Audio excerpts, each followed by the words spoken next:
Welcome to அலமாரி கதைகள்.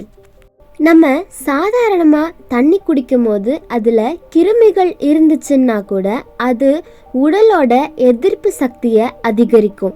ஆனால் கொதிக்க வச்ச தண்ணியை தொடர்ந்து குடிக்கிறதுனால எதிர்ப்பு சக்தி உருவாகிறதுக்கு நம்மளோட உடலுக்கு வாய்ப்பு இல்லாமல் போயிடுது. ஆனால் நம்மள நிறைய பேர் கொதிக்க வச்ச தண்ணி தான் ரொம்பவும் நல்லது, பாதுகாப்பானது அப்படின்னு நினைக்கிறோம். கொதிக்க வச்ச தண்ணியை நாம் ஏன் நல்லதாக நினைக்கிறோம்? சாதாரண தண்ணியை குடிக்கும் போது ஏன் சளி பிடிக்குது, சுட வச்சு குடிக்கும் போது ஏன் சளி பிடிக்கிறது இல்லை அப்படிங்கிற காரணத்தை எல்லாத்தையும் தெரிஞ்சுக்க வீடியோவை கடைசி வரை பாருங்க. தண்ணியை கொதிக்க வைக்கிறது அதோட உயிர் சத்தை பாதியாக குறைக்கும். நமக்கு உடம்பு சரியில்லாத போது சாதாரண தண்ணியை கூட செரிச்சுக்கிறதுக்கு சிரமமாக இருக்குது அப்படிங்கிறதுனாலையும், தண்ணி குடிச்சா வாமிட் வருது அப்படிங்கிறதுனாலையும் கொதிக்க வச்ச தண்ணியை பயன்படுத்துகிறோம். முழுமையாக உயிர் சத்து இருக்கிற தண்ணியை நம்மளோட உடம்பால் செரிக்க முடியாத போது அதோட அளவை பெரும் பகுதி குறைச்சி எடுத்துக்கிறதுக்கான ஒரு சமையல் தான் கொதிக்க வைக்கிறது. இந்த மாதிரி சில நேரங்களை தவிர சாதாரண நாட்களில் தண்ணியை கொதிக்க வச்சு குடிக்கக்கூடாது. ஏன் அப்படின்னா உயிர் சத்து குறைஞ்ச தண்ணியை தினமும் பயன்படுத்துறது நமக்கு நல்லதில்லை. அப்படி சின்ன வயசுல இருந்தே கொதிக்க வச்ச தண்ணியை கொடுத்து பழக்கினா அந்த குழந்தைக்கு எப்பவும் சாதாரண தண்ணி ஒத்துக்காம போயிடும். கொதிக்க வைக்காம தண்ணி கொடுக்கும்போது எல்லாம் அந்த குழந்தைகளுக்கு தொந்தரவு வரும். இந்த மாதிரி யார் யாருக்கெல்லாம் சாதாரண தண்ணி ஒத்துக்காது அப்படிங்கிறத கமெண்ட்ல சொல்லுங்க. இயற்கையான குளிர்ச்சியை கூட ஏத்துக்காத அளவுக்கு அந்த குழந்தையோட உடல் பழகி போயிடும். இப்படி பழகிற குழந்தைகளுக்கு பருவகால மாறுதல்களை கூட தாங்க முடியாம புது புது நோய்கள் வந்துகிட்டே இருக்கும்.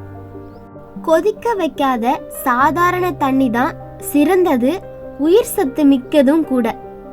ஆனா சாதாரண தண்ணியை குடிக்கிறதுனால சளி பிடிக்குதே அப்படின்னு நீங்க கேட்கலாம். சாதாரண தண்ணியை குடிக்கிறதுனால சளி பிடிக்கிறது இல்ல, நம்ம உடல்ல ஏற்கனவே உருவாகி உள்ள இருக்கிற சளி தான் மறுபடியும் வெளியேற்றப்படுது. பழங்கள் சாப்பிடும் போதும் கொதிக்க வைக்காத நல்ல தண்ணியை குடிக்கும் போதும் சளி உருவாகிறது இல்ல, வெளியேறுது அப்படிங்கறத நீங்க புரிஞ்சுக்கணும். கொதிக்க வச்ச தண்ணி பாதுகாப்பானது அப்படின்னு நாம நினைக்கிறதுக்கு இன்னொரு காரணமும் இருக்கு. தண்ணியில கிருமிகள் இருந்துச்சு அப்படின்னா கொதிக்க வைக்கும் போது அந்த கிருமிகள் அழிஞ்சிடும் அப்படிங்கிறது தான். ஆனா உண்மையிலே அப்படி நடக்குதா? எக்ஸாம்பிளுக்கு ஒரு விஷயம் சொல்றேன். ஒரு டம்ளர்ல தண்ணி இருக்கு, அதுல கரப்பாம்பூச்சி விழுந்திருக்குன்னு வச்சுக்குவோம். அந்த தண்ணிய எப்படி நம்ம தூய்மைப்படுத்தணும்? அத அப்படியே கொதிக்க வச்சா போதுமா, இல்ல கரப்பாம்பூச்சியை எடுத்து வெளியே போடணுமா? கரப்பாம்பூச்சி விழுந்த தண்ணிய அப்படியே கொதிக்க வச்சா அது கரப்பா சூப் ஆகிடும். அதே போலதான் கிருமிகள் இருக்கிற தண்ணிய அப்படியே கொதிக்க வச்சா அது கிருமி சூப் ஆகிடும். நமக்கு கிருமிகள் பிடிக்கிறது இல்ல, ஆனா கிருமி சூப், அதாவது அந்த சுடு தண்ணி மட்டும் பிடிக்கும். ஒரு கிருமி நம்முடைய தண்ணி வழியா உடலுக்குள்ள போனா என்ன ஆகும்? அப்படி உள்ள போற கிருமிய நம்மளோட எதிர்ப்பு சக்தி கண்டுபிடிக்குமா? அத அழிக்கிறதுக்கான எதிர்பொருளை உடல் உருவாக்கி அதை அழிக்குதான். இப்படி நம்ம உடலால கிருமி அழிக்கப்படுறப்போ இன்னொரு நன்மையும் இருக்கு. நம்ம ஆயுட்காலத்துல அதே வகை கிருமி நம்ம உடல்ல எப்போ நுழைஞ்சாலும் அதை அழிக்கிறதுக்கான எதிர்பொருளை ரொம்ப சீக்கிரத்திலேயே உடலால உருவாக்க முடியும்.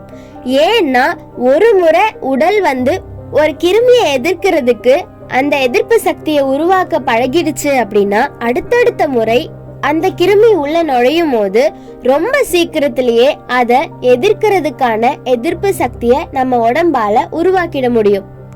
இந்த அடிப்படையில தான் தடுப்பூசியையும் கண்டுபிடிச்சிருக்காங்க.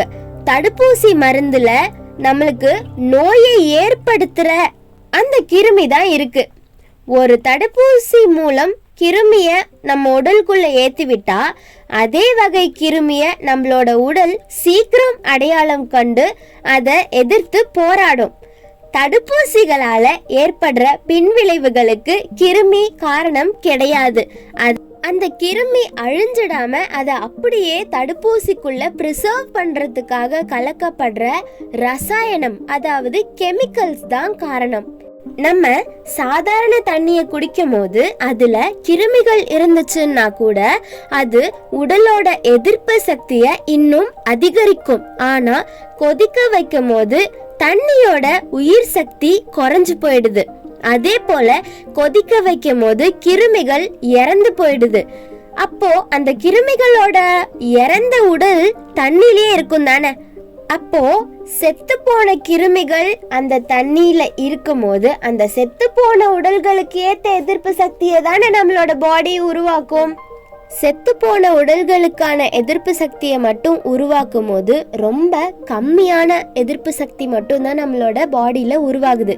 அப்போ அதே கிருமி உயிரோட நம்ம பாடிக்குள்ள நுழையும் போது அதுக்கான எதிர்ப்பு சக்தியை உருவாகிறதுக்கு நம்மளோட பாடி ரொம்பவே நேரம் எடுத்துக்கும். அதுவும் இல்லாம ஏற்கனவே இருக்கிற எதிர்ப்பு சக்தியும் ரொம்ப கம்மியா இருக்கும்.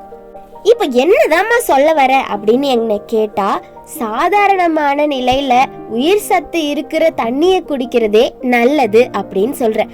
குளிர்காலம் இல்லைன்னா தண்ணியில குளிர்ச்சி அதிகமா இருக்குது அப்படின்னு நம்ம நினைக்கும் போது மட்டும் தண்ணிய லேசா சூடாக்கி பயன்படுத்தலாம். கொதிக்க வைக்க கூடாது.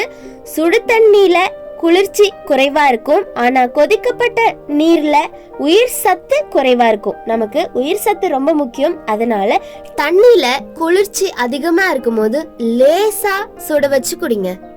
இந்த வீடியோ பத்தின உங்களோட கருத்துக்களை மறக்காம கமெண்ட் பாக்ஸ்ல சொல்லுங்க. வீடியோ பிடிச்சிருந்தா லைக், ஷேர் அண்ட் சப்ஸ்கிரைப் பண்ணுங்க. இது போல இன்னும் நிறைய விஷயங்களை தெரிஞ்சுக்க அலமாரி கதைகளை சப்ஸ்கிரைப் பண்ணிக்கோங்க.